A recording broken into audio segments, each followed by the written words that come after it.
വിവാഹമോചനത്തെക്കുറിച്ച് തുറന്നു സംസാരിച്ച് നടി ഗൗരി കൃഷ്ണൻ.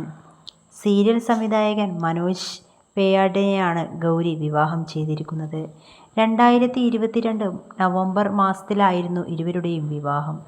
സ്നേഹം ലഭിക്കുന്നില്ലെന്ന് തിരിച്ചറിഞ്ഞ ഘട്ടത്തിലാണ് താൻ വിവാഹബന്ധം പിരിയാൻ തീരുമാനിച്ചതെന്ന് ഗൗരി കൃഷ്ണൻ പറയുന്നു. മൈൽസ്റ്റോൺസ് മേക്കേഴ്സിന് നൽകിയ അഭിമുഖത്തിലായിരുന്നു താരം മനസ്സ് തുറന്നത്. അടിസ്ഥാനപരമായി സ്നേഹമില്ലെങ്കിൽ വിട്ടുവീഴ്ച കൊണ്ടോ മറ്റോ കാര്യമില്ല. എനിക്കതുണ്ടെന്ന് ഫീൽ ചെയ്തിട്ടില്ല. ആ വ്യക്തിക്ക് എന്നോട് ഇഷ്ടമുണ്ട് എന്നെനിക്ക് ഉറപ്പുണ്ടെങ്കിൽ മാസങ്ങളായി മാറി നിന്നാലും എനിക്ക് വിഷയമല്ല. പക്ഷേ ആ തോന്നൽ എനിക്ക് കിട്ടുന്നില്ല. എല്ലാം നമുക്ക് ചോദിച്ചു വാങ്ങാം, പക്ഷേ സ്നേഹം യാചിച്ചു വാങ്ങേണ്ട അവസ്ഥ ഏറ്റവും മോശമാണ്. സ്നേഹത്തിന് യാചിക്കേണ്ട അവസ്ഥ വന്നാൽ ഈ റിലേഷൻഷിപ്പിന് അന്ത്യമായി എന്നാണ്. നമ്മുടെ സാന്നിധ്യം, നമ്മുടെ സ്നേഹം വേണമെന്ന് തോന്നുന്നു എന്നതെല്ലാം മറ്റൊരാൾക്ക് പ്രശ്നമാകുന്നുവെന്ന് മനസ്സിലായപ്പോഴാണ് ഞാൻ അതിൽ നിന്നും ഇറങ്ങി വന്നത്.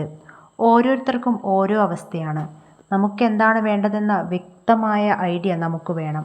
അത് കിട്ടുന്നുണ്ടോ എന്ന് നോക്കി മാന്യമായി സംസാരിച്ച് അതിൽ നിന്ന് ഇറങ്ങി വരിക. തീർച്ചയായും ജീവിതത്തിൽ ഒരു സെക്കൻഡ് ചാൻസ് ഉണ്ടാകും. ഒരു വ്യക്തിക്ക് വേണ്ടി നമ്മളെല്ലാം കളഞ്ഞു നിൽക്കുന്നത് മണ്ടത്തരമാണെന്ന് തിരിച്ചറിയണം. കുറച്ച് ശ്രമിച്ചു നോക്കുക, പക്ഷേ ജീവിതകാലം മുഴുവൻ ശ്രമിക്കുന്നത് മണ്ടത്തരമാണ്. അച്ഛനും അമ്മയും ഇക്കാര്യം പറഞ്ഞു ഒരിക്കലും എന്നെ വേദനിപ്പിച്ചിട്ടില്ല.